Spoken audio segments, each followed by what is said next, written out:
Bismillahirrahmanirrahim. Assalamualaikum warahmatullahi wabarakatuh. Jumpa lagi kita di channel Sumber Dakwah Official. Nah, ini ada diskusi menarik dan pokoknya lumayan seru untuk kita simak sebagai generasi Z. Semenjak channel ini realistis mendukung Pak Prabowo, Mas Gibran dan juga Pak Jokowi, banyak sekali yang menghujat katanya. Kau itu emang bodoh. Nyala abangku. Meledak. Dan ada juga yang bilang katanya bersenang-senanglah dalam kemaksiatan. Astagfirullahaladzim, serem sekali. Bersenang-senanglah dalam kemaksiatan. Astagfirullahaladzim. Dibilang maksiat kita memilih Pak Prabowo, Mas Gibran, oke? Walaupun kami generasi Z pendukung Pak Prabowo, Mas Gibran dan juga Pak Jokowi, tapi kami tetap Free Palestine, kan? Free Palestine. Ya, oke, langsung saja kita mulai videonya. Bismillahirrahmanirrahim. Let's go. Tadi kita bahas Pak Pacul. Oke, Pak Ade Tadi Pacul bicara kan bener nih kontennya nih. Rasulullah bersabda, tapi kan semua jadi ger kan. Padahal belum masuk konten ini isinya. Tapi kenapa dianggap sebuah ini ya? Iya, karena anomali ya. Iya, dalam konteks politik aliran juga kalau Muhammad Natsir yang ngomong gitu orang dengar semua. Kan? Wajar, suatu yang wajar. Kan? Jadi itu kan semacam image yang udah nempel ke PDIP, seolah-olah orang PDIP ini tidak punya otoritas mengutip Rasulullah. Ketika Mas Pacul ngomong esensinya, substansinya benar, orang kaget. Jadi ya itulah image yang dibangun sejak zaman dahulu kala. Iya, senjata yang paling tajam adalah mulutmu. Iya, Korea. Coba kenapa ketawa gitu orang? Ya karena tadi selama ini kan jadi ngomongin PDI Perjuangan ya. Iya, partai tema partai. Lo ini terlalu struktural nih sebagai karena begini, dalam fusi ya, ketika ada penggolongan partai berdasarkan aliran-aliran ya zaman Orde Baru tahun 1972-73 ya. 72 lah itu fusi itu di dalam PDI ya sebagai cikal bakalnya PDI Perjuangan nggak ada unsur agamanya kecuali agama Kristen Katolik. Ada Partai Katolik dan Parkindo ya Bang? Ya juga ada Murba di situ ya, ada PNI-nya. Sedangkan partai yang Islam kan masuknya ke P3 ya kan. Sementara yang agak teknokratik, birokratik itu kan ada di Golkar. Nah, jadi ketika seorang Bambang Pacul mengutip Rasulullah bersabda, ya, bingung semua kan? Melenting beliau. Isinya benar gitu. Nah, ini karena frame Korea. Kepala orang itu udah di frame gitu bahwa ini partai yang non agama. Padahal Bambang Pacul ini sangat religius orangnya. Nah, makanya. Nah, kita ngomongin Bambang Pacul. Gua sebagai follower yang ngikutin diskusi total politik sampai keponakan gue keracunin gitu kan. Tahu pengen foto sama Bambang Pacul. Gimana tadinya lo gitu, anak SMA 17 tahun pengen foto sama Bambang Pacul. Tahu dari mana? Nonton total politik. Oke. Nonton Sumber Dakwah juga tahu. Korea yang mencoba melenting bulan. Jadi itulah cara pandang kita sama politikus. Sadar atau tidak, kita mau nerima atau tidak, itu di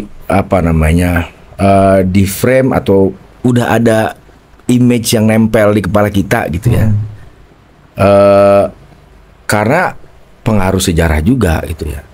Dan itu menjadi satu cerita dalam keseharian di masyarakat kita gitu. Kalau PDIP itu ya nggak agamis amat lah.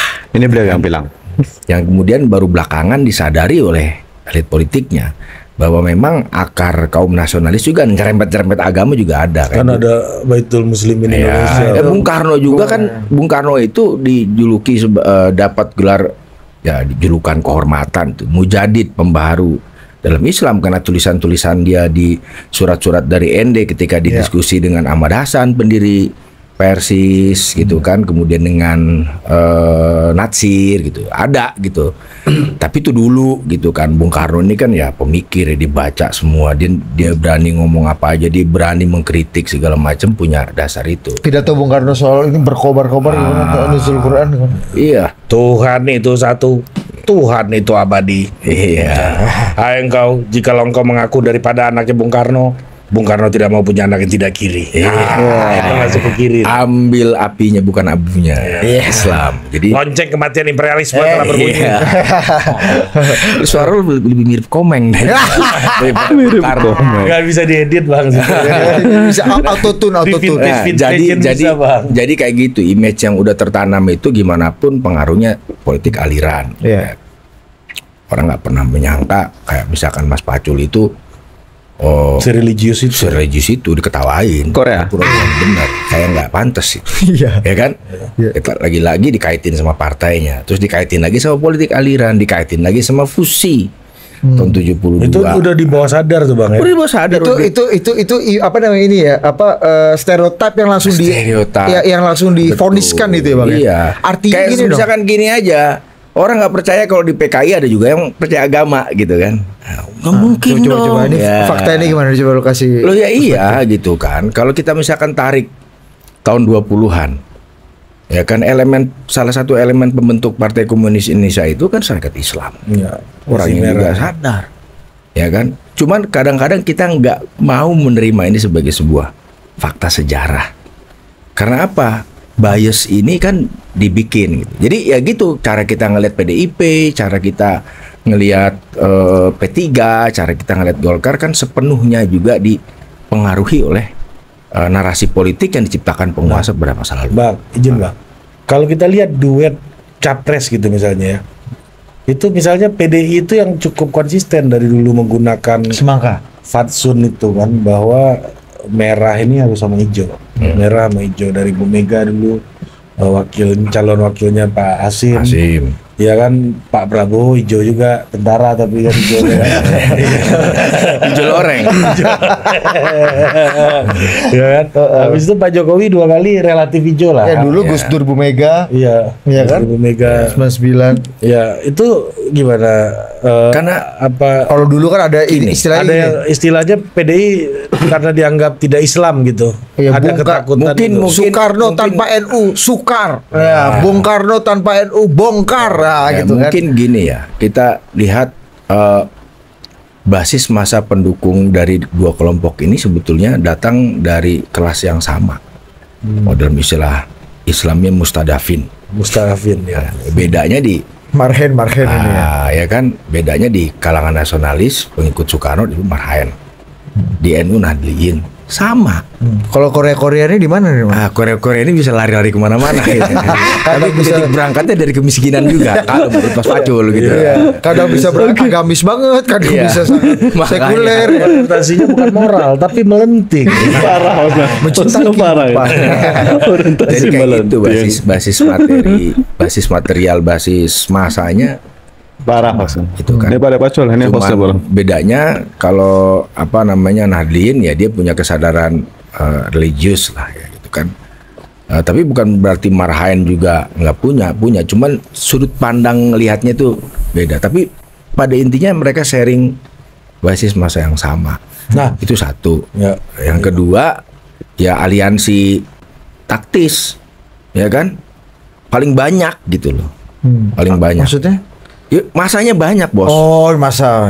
Lu bahasa lu rumit, lu aliansi taktis, aliansi itu pusing. Taktis biar menang pemilu. Iya. Kemarin juga ada istilah di sini bang. Bang Anas Urbaningrum di sini. Aklamasi terbatas katanya. Kalau aklamasi kan cuma satu calon, kalau terbatas boleh 2. Itu siapa? Gimana mas contohnya? Ya misalnya kalau Demokrat, Partai Demokrat Kongres, ya calonnya Mas Ibas dan Mas Ahy. Itu atas namanya. Ya, diperhalus ya. Ya mungkin PDI juga mau kali ya. Lanjut lu. Gini, gue harus bedain, gue sejarawan tak kader. Gitu. Iya, harus sebagai sejarawan di sini. Kader sejarawan. Ya tapi kira-kira gitu ya. Ini irisannya sama, basis masanya juga gede, gitu kan. Jadi kalau gabung ya jadi satu kekuatan. Tapi apakah mereka ini sebenarnya punya titik tolak satu sama lain apa enggak? Kayak misalnya gini bang, kemarin itu kita tahu misalnya di pendukungnya Amin. Kita tahu ada PKS dan ada PKB. Ya. Satu basisnya Islam perkotaan, cendekia gitu misalnya ya. Satu Islam tradisional, NU gitu. Banyak yang bilang wah ini nggak mungkin nih kaum cingkrang sama sarungan itu bisa kan kepentingan taktis saja. Kepentingan taktis politik. Maksud gua ketika ini mencoba digabungkan, apakah ini punya daya tolak yang tinggi atau Ya, justru narasinya mereka yang jadi resultantenya jadi dalam bagus? persoalan apa dulu, dalam ruangan apa dulu terjadi benturan itu, dalam ruangan membagi dan membangun kekuasaan, justru mereka mungkin punya satu kesamaan, ya berkuasa gitu ya. Ya kan, juga mungkin kalau misalkan kenapa gue jadi pengamat politik ya? Udah, Lu kasih contoh sejarahnya aja. Iya. Contoh sejarahnya, Ini kayak hijau sama merah Mas ya. Sumi, Ya, Nah, itu gitu maksud lu Ya. juga jangan terjebak pada Jangan diri lu suruh gua jadi host sejarah juga berdua, nggak bisa kita. Kita Iya. host politik. contohnya Mas Sumi sama PNI itu ya, pernah berkoalisi. Yang dikritik sama mereka PKI, orang kiri lah. Waktu Amir Syarifuddin jadi Perdana Menteri, ya kan, mereka kritik. Nah, mereka bikin mosi nggak percaya, mosi tidak percaya sama si Amir yang menyebabkan Amir, Amir siapa kemudian Amir? mengundurkan diri, jatuh lah dari Lupa. posisi Perdana Menteri, ya kan, tahun 48 awal lah, pertengahan atau awal gitu kan. Contoh itu ada, jadi kaum nasionalis ketemu sama kaum agama untuk merangin yang kiri yang the so-called komunis itu pernah terjadi. Konteks kekuasaan. Ini bukan ini ya, bukan Nahdien ya kamu Islamisnya ini ya. Mas Sumi. Wah, Sumi waktu Mas Sumi. itu di dalam Mas Sumi waktu itu Ada Nahdien. Oh, masih dalam Mas Sumi. masih. Oh, Mereka belum pecah ada partai kongsi, NU ya, Bang, ya? Baru pecah kongsi kan menjelang pemilu 55. Iya. Tapi konteksnya kalau sama. untuk konteks grassroots sendiri, Bang, hijau dan merah ini relevan nggak untuk misalnya bergandengan tangan dalam sebuah gerakan atau movement bersama-sama? Kalau untuk lihat sejarah memenangkan kan politik? pernah kejadian. Kalau dalam sejarah kita mundur lagi sebelum kemerdekaan, jangankan hijau merah dalam perspektif nasionalisme, sama yang komunis sih pernah sama-sama kok. Pecahnya itu ketika Ya pecahnya itu waktu ada disiplin partai Oh, tahun iya. 19. Jadi gini, dulu itu kan Sarekat Islam pertama ISDV dulu masukin unsur ke dalam Sarekat Islam di strategi Blok Witin dipecah gitu kan. Pecah ini bukan berarti ini ya, apa kita harus pahami dari metode strategi politik gitu ya. Karena waktu itu ada basis massa yang punya kesadaran ya untuk ngelawan gitu kan. Ada yang nggak bisa diajak ke sana. Nah, yang unsurnya diambil. Yang kiri-kiri ini, Sarekat Islam Merah dulu itu orang bisa ikut anggota organisasi, jadi anggota organisasi itu banyak. Itu nggak ada masalah, ikut PKI, ikut Sarekat Islam, ikut ini itu nggak ada masalah. Baru disiplin partai diberlakukan ketika Haji Agus Salim menggantikan Cokro Aminoto yang waktu itu ditangkap tahun 21-22, dari setahun di penjara. Agus Salim bilang nggak bisa lagi lo harus pilih, lo mau di sini atau mau ke sana. Nah, mulai pecah Islam Merah Putih yang kemudian jadi PSII, ya, Partai Syarikat Islam Indonesia, yang ini kemudian menjadi metamorfosis menjadi PKI. Dari situ titiknya. Kerjasama pernah terjadi. Kalau kata Pak Dawam Raharjo, ini memang ya taktis, ketemu di tengah jalan kepentingannya. Taktis. Dan itu lebih ke elit ya, Bang ya? Lebih ke kolaborasi elit ya? Enggak juga. Enggak juga sampai. kalau taktis mereka ketemu. Ya ketemu karena lawannya kolonialisme Iya. Belanda Iya, gitu iya, loh. iya. Artinya Common enemy ya? Iya, sama aja. Misalkan itu nanti kita ngomongin PSI misalkan, Iya. PSI yang dulu bukan yang sekarang ya. Sama gitu. Ketika selesai kemerdekaan, dinamika politiknya lain lagi. Itulah yang membuat 01 sama 03 ini kompak Oh, ya. ini tujuannya. Baru paham. Beda kan? Walaupun nggak kesampaian. Emang Kan masa agak agak kompak nih kan. Sampean di Iya, putaran narasinya kedua. kompak. Tadinya mau kompak, Ya, betul. terus nggak jadi kompak gara-gara Paham saya tujuannya akhirnya. aduh, Arahnya betul. Iya, makanya sejarahnya ketika ada kepentingan taktis apapun ideologi itu bisa ketemu ya di Ya Indonesia ini ya. itulah di kita uniknya. Betul. Kalau nggak bisa kita bilang anehnya. Iya, Ya, iya. ketika masa kampanye, ya kan, kadang-kadang kita bisa ngomongin ideologi beda begini, tapi ketika pembentukan kekuasaan jadi lumer itu. Bahkan satu ideologi ketika kepentingan taktisnya berbeda, dia Ya, bisa berpisah. iya. Itulah PDI sama Pak Jokowi sekarang Ya, kan. makanya ya Iya kan dibesarkan Ya, oleh bisa PDI, aja, iya kan. Bahkan tadi kalau di konteksnya Mas Amin, Mas Amin gitu ya, Mas Amin lagi. PKB dan PKS ini bisa bersama-sama dukung calon yang sama. Dan dalam sebuah- bersama lagi sama PDI kan. Iya, kita karena kan lucu itu kan dalam ya, sebuah dalam Betul, konteks kampanye agak besar diskusi- di JIS itu bareng dong, Aneh ya? juga. Iya, dalam konteks diskusi bisa? politik aliran Iya. yang lebih ideologis. Kalau di Eropa misalkan di Belanda yang gue tahu gitu, ya Partai Pekerja, Partai Van de A itu yang sekarang koalisinya sama apa namanya Grundling kiri hijau gitu, ya nggak mungkin dia kerja sama partai kanan abis. Walaupun kepentingan taktisnya sama. Nggak pernah mereka sama nggak juga. pernah sama. Pasti nggak mungkin sama ya. Tegas gitu loh. Iya. Jadi kalau di kita kan salaman ujungnya ketika nanti apa namanya membentuk kekuasaan atau mau ikutan berkuasa, udah disingkirkan. Itu mungkin kita lebih fleksibel ya. Mungkin bisa dilihat kata orang itu bagus ya, atau juga kalau kata orang yang lebih ketat bilang itu justru nggak bagus gitu kan. Bang, ini kita masuk ke era pergerakan nih Bang. Kan ada yang terkenal kalau kita belajar di SD dulu Bang ya, gerakan yang kooperatif dan yang non kooperatif misalnya kan. Nah kooperatif ini kan karakternya kepentingan taktis yang bertemu, mereka bisa duduk berunding kan gitu kan kira-kira kan Ya, konteksnya. Dulu kan kita sejarah itu sebagai sebuah ilmu. Ya. Itu juga bisa berubah seiring dengan temuan fakta-fakta baru. Dulu kita membagi tegas non-ko dan kooperatif. Orang yang ikut Volkskrant, ya, kan itu diangkat sama pemerintah Hindia Belanda. Itu dianggapnya kooperatif. Kooperatif. Iya. Ya. Tapi kalau kita lihat bagaimana Husni Tamrin membela Bung Karno, ya di parlemen, Di Volkskrant di ya. Volkskrant, ya kita tidak bisa label dia dalam makna yang lebih merendahkan ya, peyoratif gitu ya. Dia tuh kooperatif. Atau kolaborator gitu loh. Enggak juga, enggak hitam putih juga ternyata. Ada wilayah abu-abunya juga. Husni Tamrin jadi anggota Volkskrant, diangkat oleh pemerintah Hindia Belanda. Tapi ketika di Volkskrant, dia adalah orang yang paling keras ya mengkritik pemerintah Hindia Belanda atas penahanan Bung Karno. Gitu kan. Bung Karno seorang non-ko. Itu kalau debat gitu ya kita kan jadi cara pandang kita kan yang ko ini berarti penjahat gitu kan. Kolaborator penjajah gitu. Mungkin ada yang begitu ya. Tapi ada juga orang yang punya irisan-irisan tertentu di mana dia pada satu titik dia menjadi pembela yang non-ko ini gitu. Contoh terbaiknya Husni Tamrin. Itu juga bisa dikontekskan dengan misalnya nih 98 gitu misalnya. Ada jenderal yang dituduh menculik mahasiswa, aktivis. Ngomong aja Prabowo gitu kan. Lalu tapi dikembalikan dan semuanya ikut dia sekarang. Ya, ini gimana lu kalau melihat dalam Gue masih mau nyambungin konteks sejarahnya kan tadi kan kayak gitu. Dia kooperatif tapi non kooperatif sekaligus gitu kan. Kita selama ini salah memahami atau seringkali mungkin salah menggunakan istilah rekonsiliasi. Rekonsiliasi dimaknai lebih kayak lebaran. Minal aidin. Lu gua nggak tahu lu punya salah apa tapi dalam prinsip ya kan maaf aja kawan kan ya. Dalam prinsip Broadcast pula lagi WhatsApp ya kan.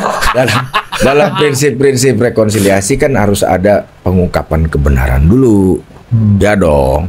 Kemudian ada pengakuan salah dulu. Pengungkapan kebenaran, pengakuan salah. Deklarasi dulu ya. Kemudian bisa diadilin atau bisa dimaafin atau kemudian terkait di Afrika Selatan. Nggak ujuk-ujuk ini rekonsiliasi. Kalau kita pakai kata itu, kalau kita pakai terminologi itu kita harus komit sama prosedurnya gitu. Nah guys, panjang banget. Itu videonya panjang banget. Cukup kita ambil ya pentingnya aja. Hostnya dengan bintang tamunya heran dengan Pak De Babang Pacul katanya kan. Ini kok bisa seperti itu, katanya. Melenting kok bisa masalah Rasul. Ini macam channel kita. Ini channel Sumber Dakwah kok bisa melenting jadi Korea. Pokoknya simpulkan kalian sendiri, tulis di kolom komentar apa pendapat kalian. Nah, saya akhiri, tetap jaga persatuan Indonesia, jangan mau terpecah belah apalagi sampai bingung dengan berita hoax yang sangat menyesatkan. Wabillahi taufiq wal hidayah. Wassalamualaikum warahmatullahi wabarakatuh.